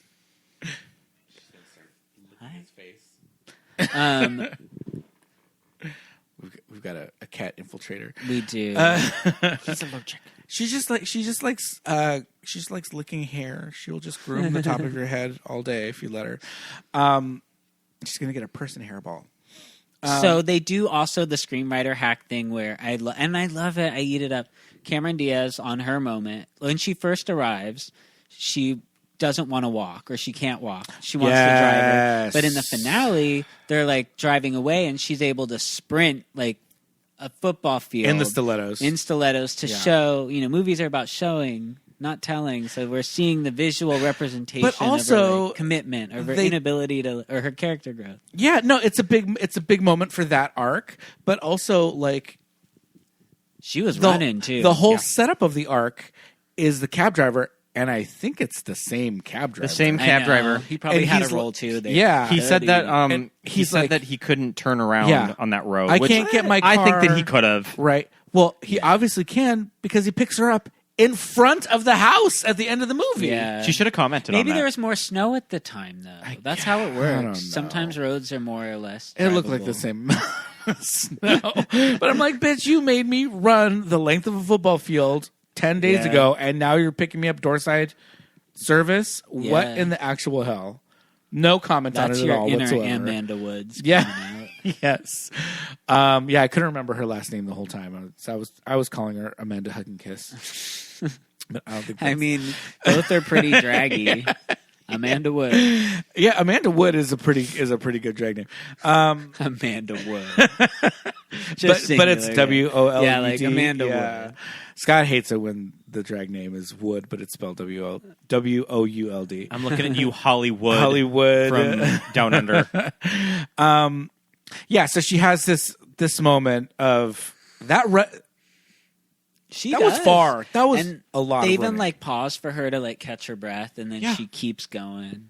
And then she stops, and you think she's there because she's at a fence, and it's like a whole other field. I don't think that Cam did this physical work in a Charlie's Angel movie. Yeah, I know. Or she might have still been in shape enough to be like, yeah, no stunt. Yeah. I just came off full throttle. I got this. Yeah, I can run in stilettos.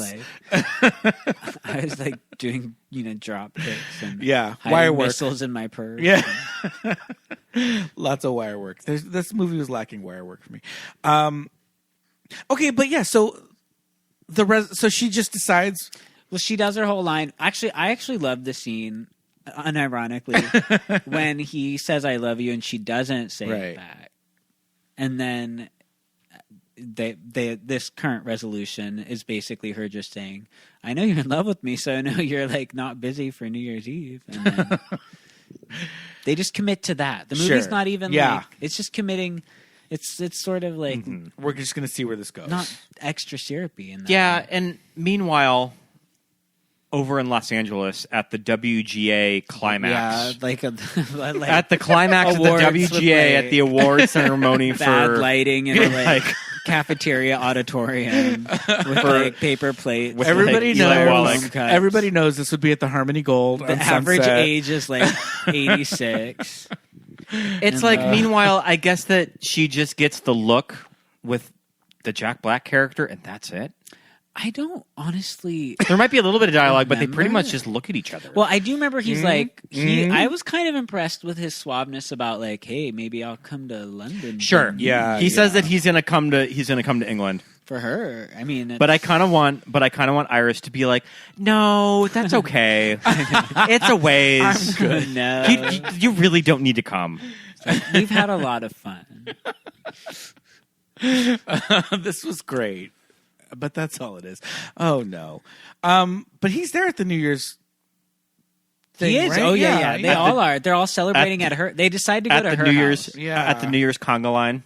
I think they picked up on your like. This is a like W hotel, not a. They didn't want to do it at Cameron. Yeah, that's not quite the holiday fantasy. It was a little too. But there's just something. There's something more romantic about the English cottage. Yeah, they look like they're inside of a snow globe. Yeah. Yeah. It's got a name. The cottage has a name. At the beginning, she asks people. I forget. Yeah, I forget what the name is, but yeah, she asks like people on the street, like, "Oh, do you know where like blah blah blah cottage?" And they're like, "Yeah, it's right there." Yeah, whatever. Yeah. Damn. So that's like a structure. This house, it was sort of a shell that they built it. Like it's a fake house. Like the Psycho House. Do you also remember, like Kate? Like we've said, the movie's so lazy. She's just when she first meets the old man, she's not even driving anywhere we know. She's like probably like paying a parking ticket, knowing the like logic of this movie. She's just driving and like runs into him. Yeah, and she doesn't have any issues driving. I'm glad the WGA scene happened because, like, for a while when you were bringing it up, he's kind of I find a little suspect or unlikable, and he's like, "Oh yeah, and I met Cary Grant, and I knew." Clint, and you're like, did you? Right. Like, I'm always like that line about Casablanca. Yeah. Did you write that though? Here's a looking at you, kid. That's like one time we went and saw an old screening of King Kong, and the Fay Wray stunt double was there, and we were like, Where you? I mean, it was a like 95-year-old woman, but at that point, you could kind of be like, should we start doing that? Like. Could we be like, I was an extra in Gilmore Girls? Sure. I worked. what are we getting away with? I worked for Facebook.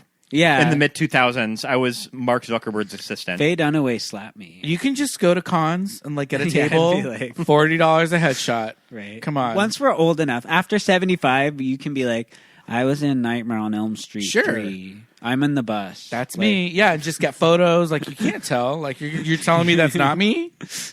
I know that my was life. him. I think. Oh look, they're like, look what's coming up on the TV. The Apple TV is like listening and spying on us. It's like, watch The Holiday. I am kind of surprised that they don't kill off the Eli Wallach character. Like I could see a version of the script that Iris goes over to his house to pick him up. All right, are you ready? Are you ready to go to the WGA?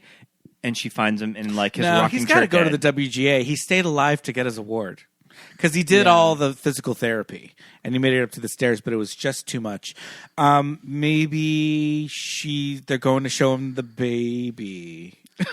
The baby, the baby, Catherine Hahn's baby. Oh, Catherine Hahn's baby. God, I don't know why he would need to see the whole cut storyline. Yeah, I don't know why he would need to see the baby with Catherine Hahn and John Krasinski. I ran into Catherine Hahn. Now I would be so curious. I want to be like, so The Holiday. Did you have like a storyline and it got cut? Did you have a birth scene that's like completely? I mean, Baz Luhrmann just did his like 5-episode cut of Australia Far Away Down. Do you think that Nancy Meyers could do that for The Holiday? Maybe. I bet you. I mean, she's got a 6-episode miniseries. If she did that, people would lose their goddamn mind. I think there was maybe 15 to 20 more minutes. Sure. What do you think? I think that if you cut this into 30-minute episodes, you could like easily get like 8. I think there's at least 15 to 20 minutes missing, or just cut that they shot that would have made a full movie. Because like you said, some scenes felt like embarrassingly improvisational. Like they might have like shot a bunch of stuff that They definitely were shot a gonna lot do with a, Jack. like, bake off and be like, this scene worked, that one didn't. Yeah. So I know it's like this now. It's like this kind of like legend story of like Dustin Hoffman was just walking down the street in Larchmont Village and he was like, "What are you shooting?" And they put him in the movie. It's weird. Like it just does, it's like I want to know how that works with just Dustin Hoffman is walking down the street. We're going to bring him in for one line. Like, do you have to get his agent on the phone to negotiate some sort of a price? Like, is he just getting like an extras? It seems like it was a freebie. Does he know Nancy? It seemed like a freebie because Sure. it was those are the clothes that he was walking down the street in, and you're in Blockbuster. Like he mutters too. I wonder if it's like a real edge case of like if it's considered like sure. Maybe yeah. I mean maybe he just makes what an extra. I mean, just legally they have to pay him something. Yeah. So he makes what like an extra makes. He has to do like a I-9, like right there, like on a folding chair. Like, but would he? I mean, he seems not very. Maybe she's a close friend. So that's what I was gonna say. Like 45 minutes for them to clear it, Well, and then he like shot for an hour. And but what if it was something that he was not interested in then? Like he's just like, oh, you're like, and he's like, I'll come back. I'll pay a late fee. Yeah. Your little I movie. assume he would be there to like return a movie or something. Right. Yeah. That would be the legend, the ideal. Yeah. But what if it's not The Holiday directed by Nancy Meyers and it's just like an episode of like, I don't know, Melrose Place or something? Yeah, he would. Was it episode of Veronica Mars or something? Yeah. This is the mid 2000s Pete. It's 2006. Wait, so did you ever see it in the theater? No? I did not. No. Did you even see it before today? You did. You had. Because my mom loves it so much. Oh, she would always recommend it to me for you. Christmas. Oh my god! And, I got this DVD from your mom. Wow. It was in my sock for Christmas because I always like just sort of cheapy DVDs. Yeah. In a Christmas sock, and this was in one and of my them. mom will call me from Target or Costco or whatever at 6 o'clock in the morning, and just be like, "Does Scott have this movie?" Oh my god, that's amazing! Like, I think so. Okay, does he have this movie? No, he doesn't. Okay, I'm buying it. I have a question for the group. Yes. Have you ever been on a holiday the way that Cameron was during Christmas? Well. We don't even have to narrow that. Just you've gone on a vacation and had a like. Oh, and then you go home. Hot one night stand.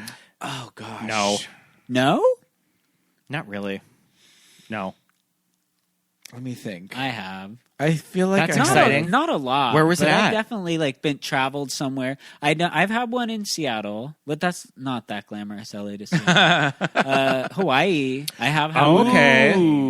And Hawaii is pretty slutty because it's like tons of tour. Everyone's yeah, it's anybody. Everyone's kind of visiting there and more. There's more of that mood. It was a little White Lotus. Then. Were they another tourist or were they a local? Another tourist.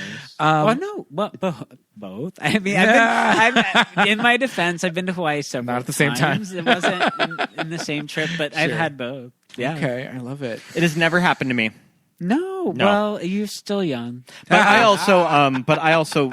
Well, and you are a married man. I did move by myself to a different city, and that's when I had my romance. He's sitting right there. So yep, it's a holiday.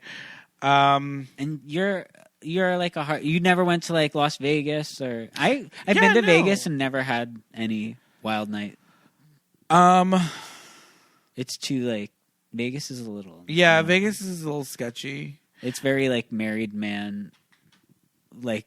With 3 kids trying to meet you for 12 minutes. You're like, no, I'm not doing that. Or a recently widowed man. I feel like I definitely did Palm Springs counts. Yeah, sure. It's not home. Yeah, it's Palm Springs. Yeah, I feel like there were times. Okay. I would go to Palm Springs a lot when and it was around this time too. So yeah. People do it. It's a holiday. Palm Springs would be a good place when you're for the gay holiday. So in our like gay holiday sequel, that I think that Palm Springs would be a good like juxtaposition of somebody British sending him to Palm Springs. Mm-hmm. Yeah, I would be pro. God, a British person wouldn't know what to Again, do. if we did the gay version, you would. You going to Palm Springs would be like kind of the yeah. What is that meme of like the European mind can't handle this? I don't think they can handle. They don't. Yeah, they would. Arenas. Oh boy, or Hunters. Yeah, I barely can. Yeah, we can't even handle that shit. Yeah, okay. So is it a requel then? The gay version? Yeah, complete requel. I do that. Or like you Same said, universe. they should franchise the hell out of it. And Yeah, we need the I holiday like it. 2, 3, 4. You I could like it. franchise it to like a Halloween. I'd watch a fall version of this. Yeah. Fall version of this would be It cute. would be so good. Yeah. Like apple picking, like you sell the fantasy, everybody like picking Sure. apples, and Yeah. it's similar So it's storylines East like Coast. bad breakup or like divorce or parent die, something Yeah. like a little sad but like glamorous. And it's just whatever universe this takes place in, it's the one universe where this business model was a success. right. They just keep switching Of house houses, but it's the fall. Yeah. The summer one, like south of France, like someone Ooh, goes to yeah. like France, like under the Tuscan sun fantasy. Oh, I mean, there's just so many. I love I would watch like iterations when AI is making movies and takes Right. over Hollywood. They will 6 watch months from now? I'll be able. Sure. I'll be like in my old home, and Sure. I'll be like, make me a fall version of the holiday, And it'll it will be with recreate- 2006 yeah, Jude Law and, like, and Cameron. but it'll be autumnal, and like they'll be in like Massachusetts at like Salem and like doing like pumpkin spice lattes. Oh, and man. I'll love it. I'm in. I'm very in. And I'll be like, I saw this in the theater. I'll be like convinced that I like know what I'm watching. So the last movie that Nancy Meyers directed was The Intern with Robert De Niro and Anne Hathaway. Oh my god, That's seen the that's last. terrible. That's the last movie that she directed. I thought she did a Reese Witherspoon. No, I think that her daughter directed that. Home Again. Oh, yeah. She didn't direct that. Wow. And it's one of those things that I think that the Nancy Meyers School of Filmmaking, it's on its way out. Because yeah. studios don't want to throw down the amount of money that it takes to make these movies anymore, of just like production budgets of $80 to $90 million for films like this. It's like, Oh, yeah. they're not getting made anymore. And when they do get made, it's something weird like Your Place or Mine. Yeah.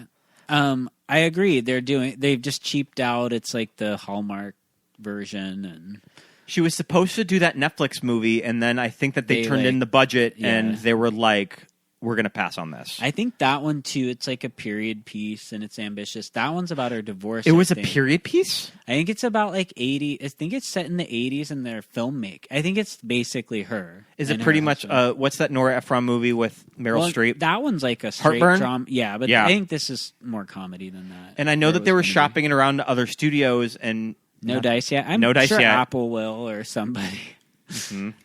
I mean, But they yeah, have it's more like, money. is Nancy Meyers going to direct any more I mean, movies? she's I don't probably- know. How old is she? She's got. I mean, she's in her 60s. I would. Oh, I she's thought gotta be she's older older. than that. I think she's in her 60s. I mean, Ridley's still like Ridley's making sitting movies in his behind the 80s. Camera. Yep. Look it up, Pete. She was born Nancy in. Meyers is She was born 74. in 49. She's 74. What is her- I'm telling you, is she- she's what's not in her those birthday? 60s. December 8th. Oh, happy She just birthday, turned 74. Nancy. Happy Yeah. birthday, On the Nancy. 16th, and Pete, we're all Sagittarius. Absolutely. Us and Nancy. I feel like And it was- spiritually I'm very close to Nancy Meyers. The 20-year anniversary of or 21. What year are we? It came out December 6th. You said, right? Yeah, December 6, 2006. So it's over. So we're 18 years. Yeah. 18, yeah. Well, 20. Yeah. You can buy cigarettes. You can buy cigarettes and Playgirl. Oh my god. Would you say that this is your favorite Nancy Meyers movie? Probably not. No. I'd have to look at the list, though. I mean, just as far as like screenwriting as well. Oh, well, that's a thing, though. She's sort Yeah. of as She's got like big as she a does have screenwriter. Father the Bride in there, which is like a sentimental favorite. I love Jumpin' Jack Flash. Did she? I love Jumpin' Jack. What does she And have to do wrote with it. that? Oh, she wrote it. She wrote Did it. she help Pete. write? Did she help Her write stock Jumpin' just Jack went Flash? way up in Pete's. I just saw his eyes, and he Yeah. was like, "Wow, I have to reconsider my opinion." Dogs Okay, Barking can't credited. fly without She umbrella. okay, so she wrote Jumping Jack Flash, but she's credited as Patricia Irving. She wrote it under a pseudonym. Who Patricia Irving? She must have done like ghostwriting on it or something, or And she she was a like producer she a pushed lot, up the too. script. I Love Trouble. That was kind of that's a big flop. that was God. that was a big flop. I mean, Father of the Bride is still pretty solid. Something's Got to Give. I mean, we kind of forget the wild success of Something's Got to Yeah, it Give. was a hit. That it helped get the holiday greenlit. And, it was her follow up movie. It's Complicated as a hit too. Yeah. I mean, what women want? A hit. A hit. Wikipedia says she has final cut privilege on her movie. Ooh, and that is probably why this. That is probably kind of the Ina Garten. That is probably why this movie runs 2 hours and 15 minutes. Yeah, she's like, it's good. It's like Barbara Streisand's autobiography. It's like, a good no thing. one's Oh, no, telling that's her Martha no. Stewart. So let her like. Wow. Barbara Streisand. Sorry. Yeah. A detail-oriented director. Yes. Who's? Oh yeah. Isn't one of her things is multiple takes? Oh, I think her? she's kind of known for Interesting. multiple takes and multiple shots. I wouldn't guess Yeah. that based on. This I movie. know, yeah. Because I did read something about in the IMDb trivia about like Kate. Like there was just a shot that went, multiple takes, and Kate like kissing the ground or something after they got it, and like. Yeah, all right, the right. extras just like bursting into applause because they were just like over it. It was I think probably, it was at the party. It was probably or the restaurant scene Or the air. Imagine if having to redo that air guitar dumb like rock out in the bed scene. and especially that Kate probably didn't know what song that they were going to clear, so Yeah, she had to do it to nothing to a metronome. No, I think it said it was at her very first scene. Oh, at the office party. They're like trying to get that right. Yeah, the Bridget Jones scene. The Bridget Jones scene. Yeah. But yeah, I'm just looking at some like under directorial style and influences on the Wikipedia. No, if you look at her Instagram, she has a bunch of posts about this movie because she's seasonal.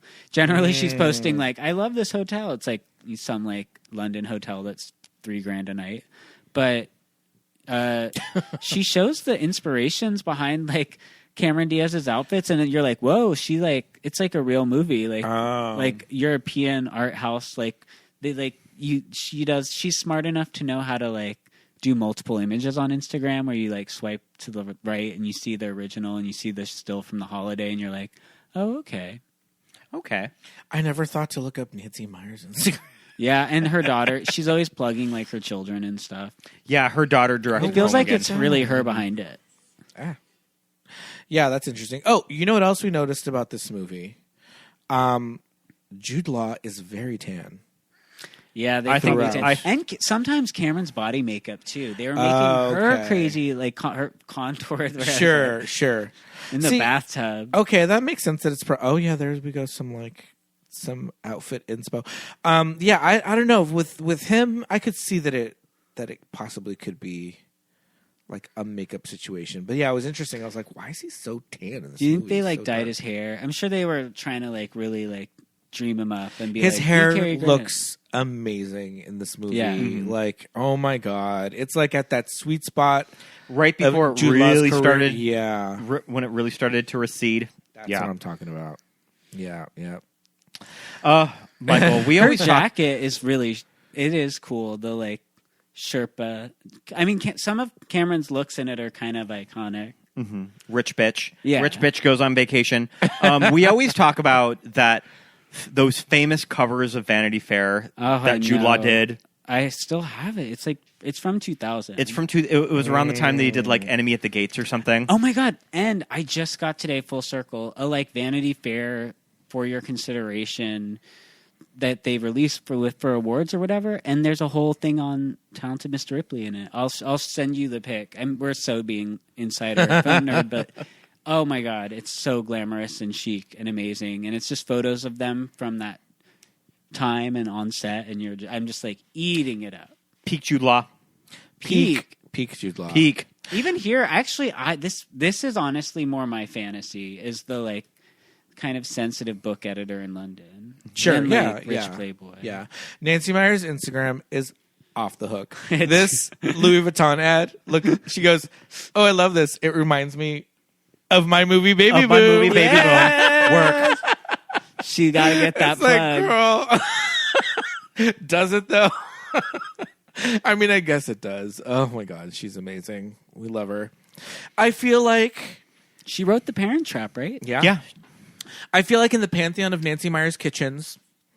I mean, I feel like it's the whole house. It's the whole house. It's the whole house. Yeah. It's the cottage for sure. Yeah. Because the kitchen itself is fine. Its complicated one is like it's like she brings it. Yes, yeah. And then even Cameron's kitchen in this movie is like it's little too More sterile, about too modern. the pool. It's like the pool. Yes. We got pool glamour, kind of. It felt like they rushed shot the exteriors, and then we were inside the like Cole's like stage like bedroom. Yeah. I think we got a little bit more like of the like home decor porn in the I wish they had gone to Musso and Frank's or something. Doesn't Sure. that seem like an urban. They really were. Like, Give us a little. I get. Get us a little either like all we got was a Blockbuster in Larchmont Village. Like we That's like I it. don't know, maybe the sushi place was someplace Where- that like no, Nancy that's really like liked. anonymous. Yeah, Eli Wallach and all of the She all just- of the old men like in a booth in at Cantor's or something. At Cantor's or yeah, something. but instead we Yeah. get like a sugarfish in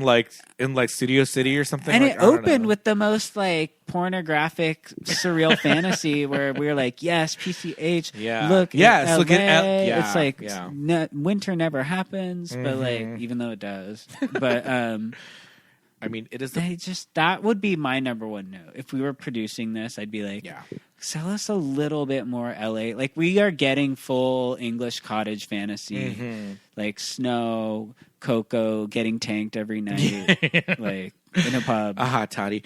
Yeah. No, absolutely. All right. We should probably. Yes, we should probably wrap this bad boy. I'll talk forever because we all could. I mean, I feel like we mentioned a lot of stuff, like our favorite Nancy Meyers movie. Like, I think that this movie might be stretching the theme of our show a little bit, but it has I would 2000s say- peak Jude Law. It made me a little more gay. Actresses. It did. I agree. No, actresses trading houses seems very gay. Yeah. And I mean, come on, Kate Winslet's in it. Kate and you know Cammy. what's funny is that I was expecting like, oh, let me go count our Kate Winslet movies just so maybe we can do like the leading ladies quiz. We have only done Titanic. Wow. You should do The Reader. That's a camp. Oh, classic. Jesus. Oh, geez. Have you ever watched it? It's wild. I have not seen The Reader. You haven't? No. You need to do a spin-off where you're like a little meaner and you just watch like genuinely shockingly bad movies. She won an Oscar. Yeah, but she's like, it's so camp. Yeah. He's like you know the premise, right? Yeah. Like, I mean, it's the whole thing of like extras that she said. Like, you want to win an Oscar, you do a Holocaust movie. I mean, well, Revolutionary Road was sitting right there too. That didn't make me gay. That made me sad. But as far as like what Kate should have her Oscar for. Yeah. Oh, I mean, yeah. This was a lot of fun. It was. Thank you so much for having me. Thank you so much for coming on. You picked a good one. Finally. I know. Just I usually kidding. come on. You always come on for I'm always on for like these crazy dry titles that like no one's heard of. That from like 1986. The one like Maureen Stapleton, and then they're like the ones from like the back of the video what is store. This movie, and it's like about like, well, she found a lump, and we're like talking about the plot and like trying to make. Oh, it we shouldn't say that. You got our Talented Mr. Ripley episode. I did, so, which I love. Yep. Absolutely. To talk about, and we like to balance it out with. And I've done some like Poison Ivy. Poison Ivy is amazing. Listeners, these are some like deep into the catalog. You're one of my favorite guests. You're so funny. Thank you. Give you a mic and really you can just funny like episode. We and you loved can it. just talk. Yeah. But yeah, thanks for coming on. This was so much fun. And do we know what number of episodes this is for Mike? 6, 5? Oh, geez. So you've had. Well, we'll figure it out. I think that this is probably your fourth or fifth. It's a while. I'm like John Goodman on SNL. Yeah, I There you think go. The 5-timer stuff. We have to get you a jacket. This is your fourth or fifth. I did appearance. Threesome. I remember that. Yep. That was fun. Yeah, absolutely. Well, come on back again for something else. Maybe we'll I'm ready. Yeah. I'll be pitching you ideas at Do the it. Eagle at like 2 a.m. do it over a brandy. Well, Merry Christmas, Happy Holidays, Merry Christmas. And, we will see you, Mike, next time. Thanks for coming on. Yes, tidings of comfort and joy. Absolutely. And thank you so much for listening, everybody. Merry Christmas. Merry Christmas. This was a fun episode. Absolutely. This is an episode that we got off the ground. We got off the ground running with the holiday. We sure did. But you know what? Mike is a bon vivant. He's so funny. He's one of my favorite guests. A wordsmith. I love sparring with Mike anytime he comes over. I think our conversations are gold. And I think this was a really funny episode. So thank you, Mike, again, and thank you, listeners, for sticking around to the end for our episode on the holiday. Lots of fun. But I think it's just about that time. Patreon shout-outs? Time for some Patreon shout-outs. Let's hear them. Let's go ahead and say a great big hello and thank you to all of our wonderful patrons, including our friends at the How Do You Drew podcast, as well as our friend Andy, Kate, Pep, Tammy, Roberto, Brett, Daisy, Kelly, Chrissy, Stephen, Jake, Desiree, Laura, Garrett, Thomas, Lori, Brenna, Jessa Rabbit, Lawrence, Lisa, Alexis, Thomas, Millie, Ted, Benny, Jermel, Melanie, Susan, JJ, Shelby, Paul, Jamie, Drew, Genevieve, Dawn, Josh, Emma Melly, Aaron, Nick and Shannon, Christine, and Rufino. Thank you for being. You guys, thank you for being patrons. Thank you so much. Head over to patreon.com/movies that made us gay for all of our bonus content, including over 30 Watch With Us commentary tracks. And you'll also get the television that made us gay. We are reviewing a TV episode a month. Yes, indeed. We got a brand new series over at Patreon. There's tons of bonus material over on Patreon. We reviewed an entire season of RuPaul's Drag Race All-Stars. You can listen to each and every one of those. There's behind-the-scenes photos. Oh, we have to put up our holiday playlists on Patreon, so listeners can check out the holiday music that we're listening to here at home. So all of your donations on Patreon go directly to keeping the show up and running 5 days, not 5 days a week, once a week, but every Friday for free and ad-free. Every little bit counts, and it keeps our equipment running and it keeps the lights on, and tons of bonus material over there, so check it out. Patreon.com/movies that made us gay. We'd also love it if you would rate and review the show. Follow us or whatever podcast platform you listen on. Give us a 5-star rating and write a review if you can.